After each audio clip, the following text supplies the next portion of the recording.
Hi, cat. Come and get some mango, baby.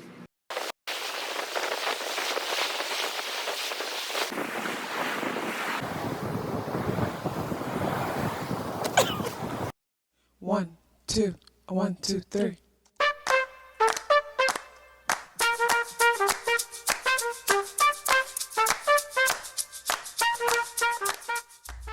Self-awareness is a superpower. My name is KathyLaDonna. Welcome to Soul and Vibration.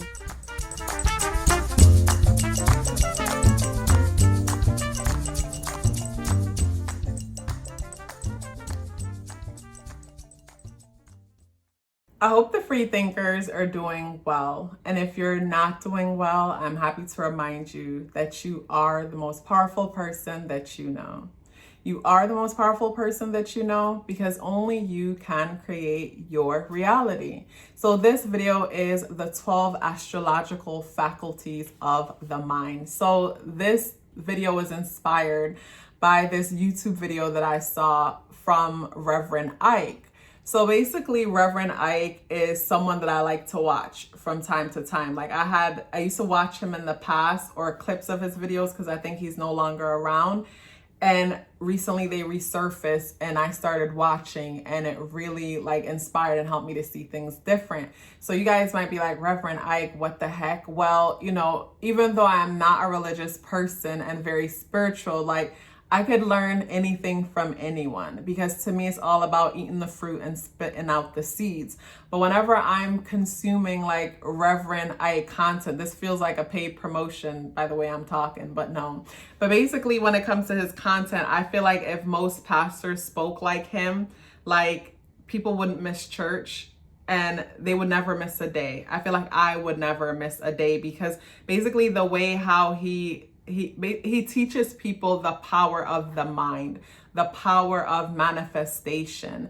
And in the video, he talked about like the 12 faculties of the mind, but he was talking about the 12 disciples. And he was saying how basically Jesus represents the Jesus consciousness, the Christ consciousness that exists within all of us. Because, you know, he doesn't see Jesus as something outside of us. He sees that as basically that being a representation of us. And that's how I see like all the ascendant masters and different people. I feel like they are a reflection of like basically what is within us and who we can be. It's like a guidance. It means like a roadmap, you know, that's how I see it. And he was talking about the 12 disciples and how really the 12 disciples represented the 12 faculties within Jesus's mind. And he was talking about like Judas, and I guess Judas is known for like betraying Jesus. And he was saying like within everyone's mind there is a Judas. And when he first said the 12 disciples, you know, for me, the first thing I could think of is the 12 zodiac signs and the 12 houses. And when he was talking about Judas and, you know, it's a faculty of Jesus's mind and how basically everybody has a Judas within their mind.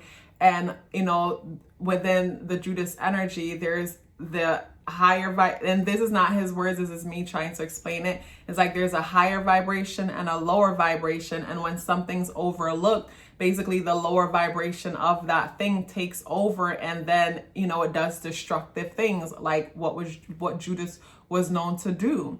So this brings me to the thought of like how some people will say, I don't have this in my chart, I don't have that in my chart, because you got a lot of people who think just because they don't have planets in certain houses that the sign that's operating within that house doesn't still have an influence in it. It does, you know, based on my understanding and how I read it. So when a person will laugh and talk junk about like another sign, to me it just makes me like question like how much does that person really understand about the language of astrology. Because the way how I see it is like, you know, imagine a pizza, you know, a circle pizza divided into 12 slices. I feel like all of our minds is made up of all of those 12 slices.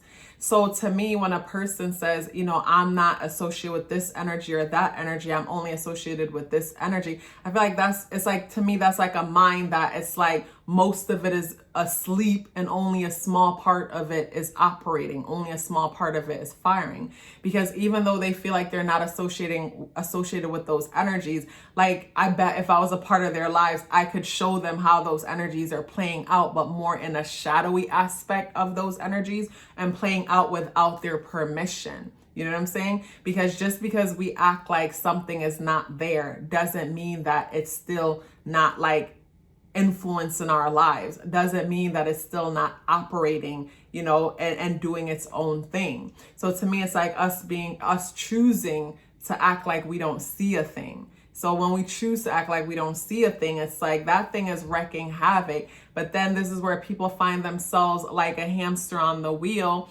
experiencing the same situations over and over and over again. And they don't see what it is that they're doing to create the same experience, because they don't see like how they're responding to things, how they're showing up. You know what I mean? How they're showing up, how they're responding, how they're acting, how those other faculties within their mind is playing out, and they're not aware of it. You know, it's like when I read this book, The Power of Receiving, I have it on the book club list. Which is also in the description box. But with that book, I loved how it had a section that helped you to do shadow work and basically told you to invite all your shadows up into the main house. So it's like, imagine that there's shadowy aspects of yourself living in the basement. These are parts of our personalities that we disown because like we were taught that it's not okay, it's not acceptable. But those parts of ourselves, like, they still creep out, they still come out and often embarrass us in front of company and have us looking crazy. And we're like, you know, some of us don't even see that we're doing it. Like, we're unconscious to these things, where it's like everybody keep having the same issue with this person, but this person keeps saying that people just don't like them, or they can't stand people and just have a hard time seeing their role in things or how they're showing up. And then also too, why they would be vibrationally aligned to certain kind of people. But like when I was thinking about the 12 faculties of the mind, the 12 astrological faculties of the mind, it brought me to the 12 signs and the 12 houses. So like with this video, like I'm not going to be going over each signs like I normally do and say this is for this or this is for this. This is just an overall video where I'm going to be talking about all the energies, because if you understand astrology like I think you do, you would want to know about all the energies to see how they're showing up within you and within your personality. So it's like I think about, like, say, before I even start with Aries, I want to jump to Gemini energy first, because I feel like that's so important. Because Gemini energy to me represents the duality within everything. And the duality within everything, meaning that with Gemini energy says everything is one, but everything is one, and within everything there's extreme degrees. So like, say this pen right here represents love on one end and hate on the other. Love and hate is the same exact thing. They're just they're extreme degrees of the same thing. You know what I mean? So it's like if everything has a reflection or a duality that is an extreme degree of the same thing, I think of, like, say, life and us here as humans, and how like we're experiencing this physical realm, which is an extreme degree of, say, the dream realm, or maybe in the dream realm we don't have bodies and we interact with that realm totally different. So I said all that because I'm going to be talking about like the duality within things, because like when I think of, like, say, Aries energy, I think of Aries energy is at one end and then Libra energy is at the other, where it's like the Aries energy, you know, represents like us as an individual, like, you know, our whole, our being. And then I think of the Libra energy on the opposite end that has to do with how we relate to things. That's why Libra energy is known as the relationship energy,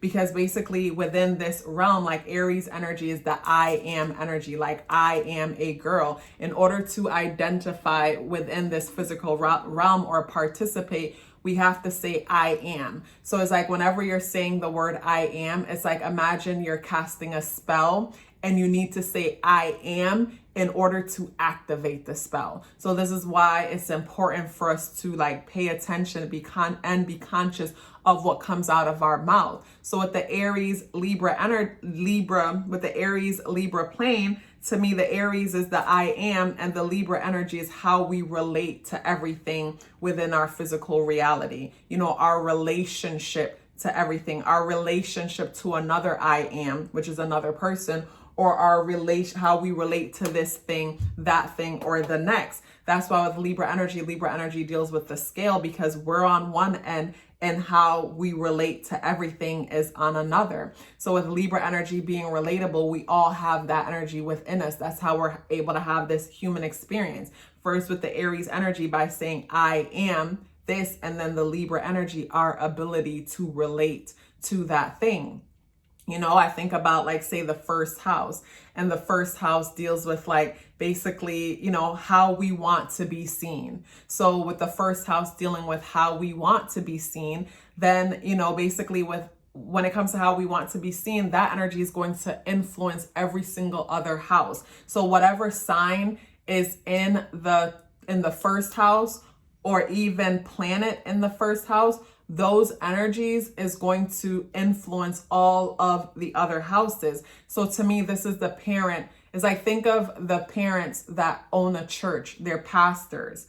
So because they're pastors, they want to be seen in a certain light. So this is where they make sure all their children are on the same accord on how to behave in public, where we could see situations where sometimes, you know, children come from homes where the parents are pastors, but in the streets, like they're like the opposite from that. Because basically to me, like, you know, like basically to me, sometimes it's through hypocrisy. Like, you know, you see your parents put on this front and you grow to not respect it. But I kind of jumped away with that example. But the point that I'm trying to make is like, you know, the first house energy deals with how we want to be seen. So because we want to be seen a certain way, that energy influences everything to make sure everything knows like this is how we need to show up. You know what I'm saying? And then you think about the opposition of that, which is the seventh house, which is the house of relationship, how we're relating to other people, basically different areas of our lives that we're relating to,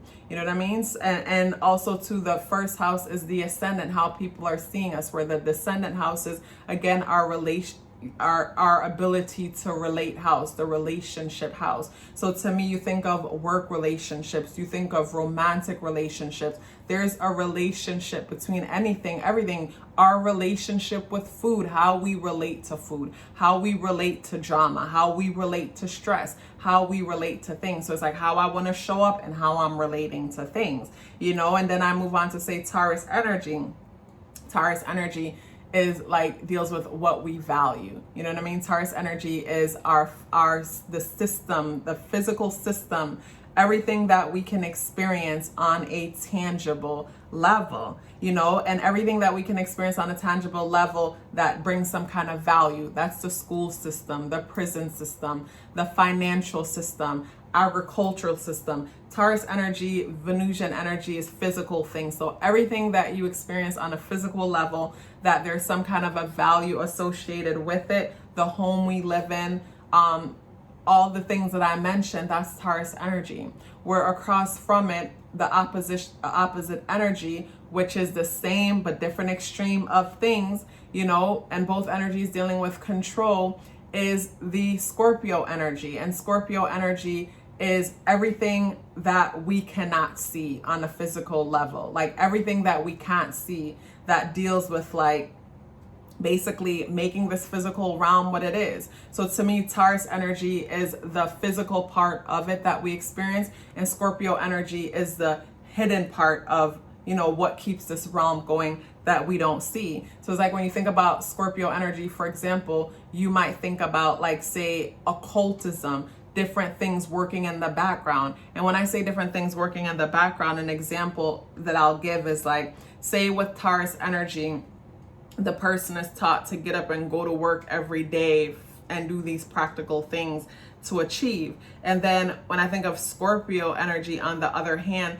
this is the person that's learning alchemy, learning occultism, divination, and how to use spirituality, how to manipulate energy, and even manipulate other people with energy to get control. So to me, with Taurus energy, this is where a person is controlled physically, basically they're in a prison system or they're locked up. And then with Scorpio energy, this is where a person is controlled psychologically, where when you think of Taurus energy, you think of actual money, where when you think of Scorpio energy, you think of contracts, you think of making money in ways where you don't have to go out and work for it, making money through other people, making money through the right investments, making money through using basically making money through digging up the things that are readily available to all of us, but we don't have the ability to see it because we're distracted by, say, things on the physical.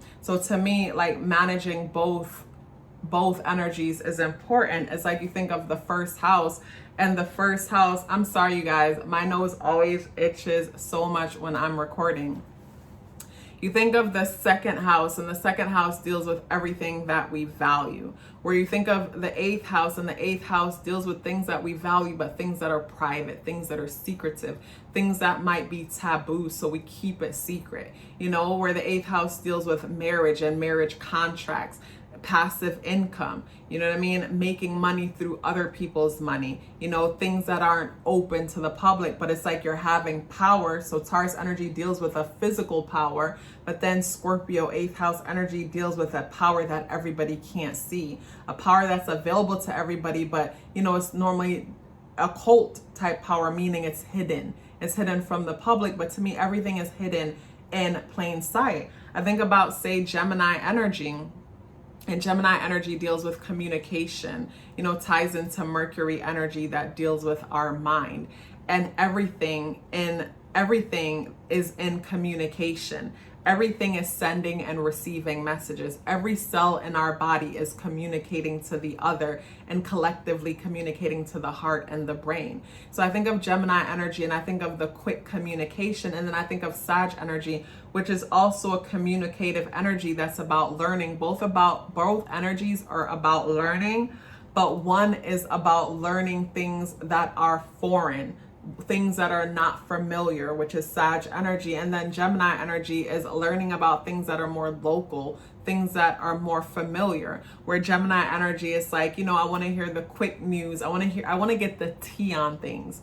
And Sag energy is like, I want the soup. I want the substance. It's like one is not better than the other. It's important to balance both within our lives, because Gemini energy is what will get us curious about a topic or an idea.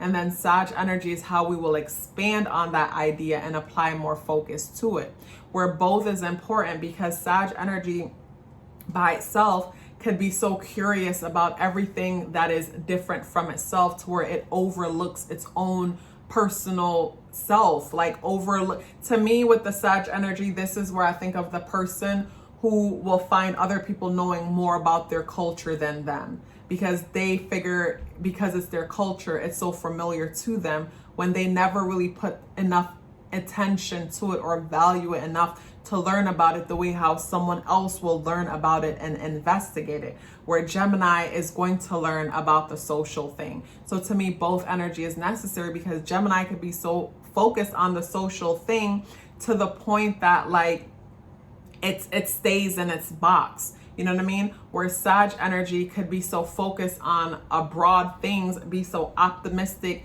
and open-minded about a lot of things, to where it's like it's learning all these things, but it never truly knows anything. It's like I think about how we can escape through information. Like Gemini will escape through gossip. Like, did you hear this? He said this, she said that. Let me get the tea on this or that.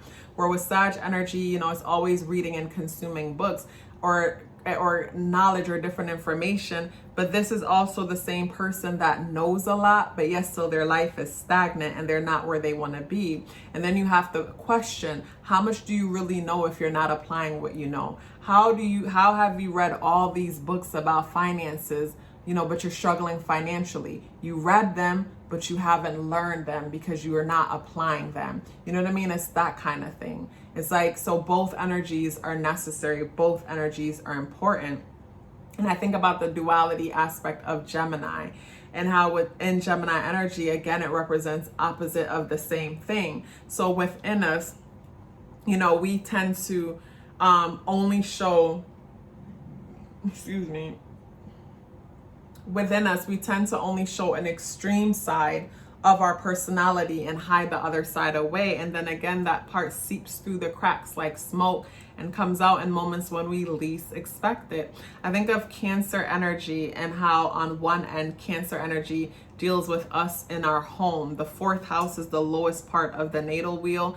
And to me, when I think of Cancer energy, I think about things we're in the closet about because we're afraid of other people's egos, other people's opinions, because other people's egos and opinions can feel dangerous because they don't agree. You know what I'm saying? And then you think about the opposition to that, which is Capricorn, which is sitting at the top of the zodiac wheel on the 10th house. And then, you know, with Capricorn sitting at the top of the wheel, this is where a person feels a sense of burden or responsibility to show up a certain way, to look a certain way, to invest or buy certain things. Like, you know, it's like, I think of Capricorn energy tying into the tarot card, the devil, and how the devil sits on the vault and the people are chained to it, and how the people are choosing to be chained to this thing that's depleting their energy and their life force in order, you know, for superficial or material things. So this is where the person could dedicate their whole life to a cause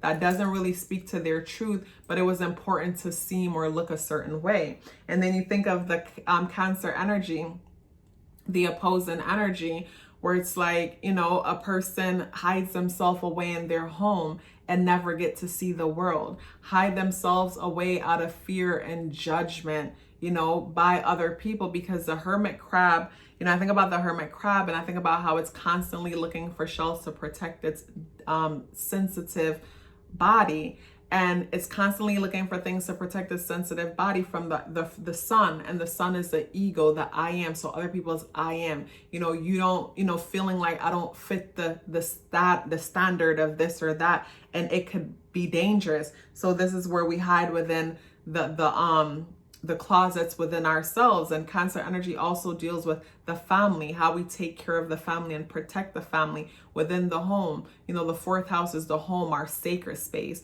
where the 10th house is our public, you know, our public image, how the world sees us. You know, and there's such a difference between both, but both are the same at extreme degrees, where one, you're out in the world, you know, out in the open, and the other, it's like you're hidden completely. So it's like a balance is needed within all of the energies. You know, I think of Leo energy and how Leo energy, you know, deals with like us being on the world stage and wanting attention and recognition for our hard, you know, wanting attention and recognition for no reason, just because we want it, you know, and sometimes for our big hearts and creatively expressing ourselves and just doing our thing. And I think of the opposition, Aquarian energy, that is in the dark, because if the sun rules over Leo, then that leaves the other side of the chart in the dark, and then Aquarian energy feeling overlooked, and is an energy that also wants attention. Because when you think of attention, to me, attention is the sun, you know, the sun, the light, you know, and it's the I am energy. So it's like we all want to identify, where Aquarian energy learns to gain attention through being different, you know, being so different. You know, to me, it's like being so different, where it's like, see me, recognize me. And also to Aquarian energy gains its attention from being of service and helping others, where it's like Aquarian energy wants to be recognized for itself and its individuality, but feels like it won't be welcomed or seen for itself because it's so used to feeling overlooked and being in the dark, to where it's like it's used to like gaining attention and recognition based on being of service, but it wants to be seen for itself and what it has to offer, and often feel like people don't appreciate, you know, it for itself, only what it has to offer. Where Leo, on the other hand, could feel pressure and feel like people are looking at them when that's not always the case, or feel insignificant because people aren't looking at them. You know, where you look at the opposition Aquarian energy, wants the attention but feels awkward when it gets it because it's so used to not having it. Where Leo energy wants the attention and feels unworthy when it doesn't get it because it validates it. But both energy deals with like us, like basically us being seen. Both energy deals with us being seen, but we're being seen different. Like I think of the 5th house, where what we're passionate about, you know, our own passions, romance, you know, or even our children, but the things that like excites us, you know, rewards, things that are rewarding to us. I think of the 11th house, the house of friendship, you know, the house of others, you know, dealing with others, connecting to others. And then also a house of like humanitarian work. So it's like, I think of the 11th house, where it's like we serve humanity based on our pain, our wounds, and our struggles, you know, that helps us to relate. Then I think of the 5th house, where it's like, you know, basically we serve based on our passion, like, you know, come watch me dance, come watch me sing. Where it's like a 11th house energy, it's like, you know, come help me feed these people this soup, you know? It's like that kind of duality, but it's important to balance all of the energies within ourselves, and it's important to watch all of the energies within ourselves. I think of, say, Virgo energy, and how Virgo energy deals with us basically showing up and serving and helping and healing a wound. You know, say, I think of Virgo energy, where it's like the person goes and collect the herbs to make a tea to relax their stomach. I think of Pisces energy, the opposition, which is the opposite end of the same thing. I think of Pisces energy, a person meditating and listening to the right healing music to do the same digestive work. You know what I mean? It's like Virgo energy is the physical form of healing. Pisces energy is the psychological form of healing. I think of Pisces energy, you know, basically us going off into our imagination and coming up with ways how to create art and things to inspire, where Virgo energy inspires, you know, by physically serving. Both energies are service energies. Pisces, Virgo axis, this is where we go out and serve the world. Both energies tend to overdo it when it comes to the serving, tends to be super selfless. You know, both energies sometimes struggle with where it might do and sometimes assume, or it might do and expect others to return the same favor, or not even realize that they're signing invisible contracts with others without their permission, to get disappointed because there was no reciprocity. You know, where I think of Virgo energy is so practical. It's the virgin who wants to be perfect. So this is the energy that's looking around for everything to tell it that it's okay, that it's enough, that it looks the part, it's doing well, you know, that it's smart. I think of Pisces energy that just wants to escape, you know, and go into imagination because it feels powerless in the physical realm, so it feels more safe in the imaginary realm. So I think of one who is so focused on practicality to where it's like a prisoner to this life, and then the other one that's so dreamy and imaginative that can manifest anything but have a hard time manifesting because, you know, it has faith but there's no works. So it's like Pisces has the faith, but you know, faith without works is dead. And Virgo has the work, but work without faith is still a problem, because I think about, like, say, the 80-20 rule. And 80% of success, I believe, comes from, like, you know, how we see ourselves in the world, like what's going on within us on an unconscious level. And only 25% of our success comes from the actual work that we do. I feel like it's like diet. 20% of your weight loss comes from the actual workout, and 80% of your weight loss comes from the food you consume. You know what I'm saying? So we were conditioned to think that the success comes from the biggest part of the success comes from actually, like, you know, doing, when no, it comes from being. So I think of Virgo energy as the family member that we know that worked their whole life and didn't have as much to show for it as they should. Where it's like, imagine if Virgo Pisces energy was balanced and they basically was working hard but had a clear visual of what they were working for, you know, opposed to they're working hard but no clear visual. Or Pisces energy, they're dreaming and never working, and life appears to be moving without them, and they feel like they're lost or stuck in time. So when it comes to say all the energies, you know, all the energies are within all of us and they're important. Like I think of with Virgo energy, it's like Virgo energy deals with the 6th house. This is how we approach everything. Some say it's how we approach work, but I feel like it's how we approach everything. Whatever is in your 6th house, that's that planet that rules that sign or planets.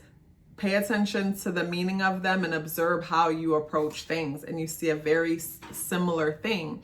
The 6th house also deals with our time management and our diet, how we help people, how we manage our time, but mainly our diet in the sense that like how we consume and what goes in our gut plays a big part with how much time we have, how we manage our time, how we're able to show up for ourselves and then show up for others. I think of the 12th house that deals with prisons and hospitals and isolations, where to me also, I look at Pisces energy as the food we're consuming and feeding the subconscious, the unconscious mind. And based on the food we're consuming and feeding the unconscious mind will reflect our spiritual health.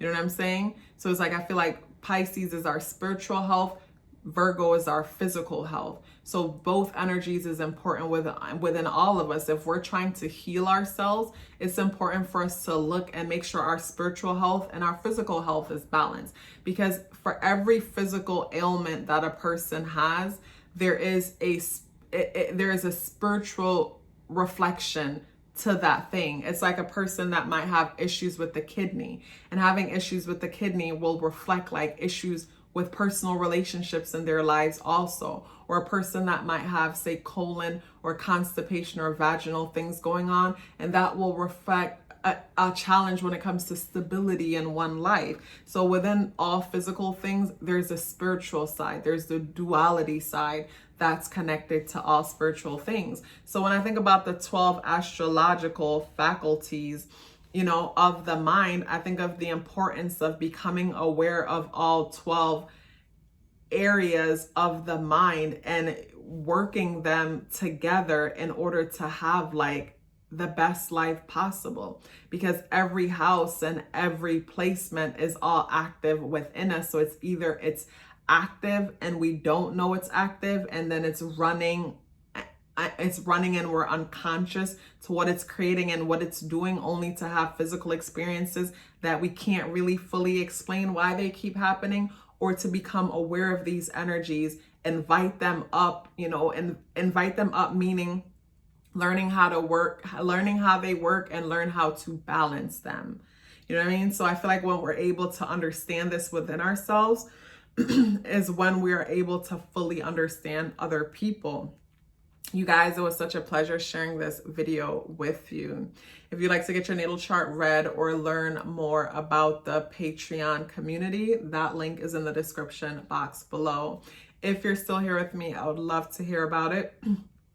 Please let me know by dropping me a purple heart in the comment box below. I would love to hear from you. Love yourself as if your life depended on it, because it does. Take care of yourself, and I look forward to seeing you in the next video.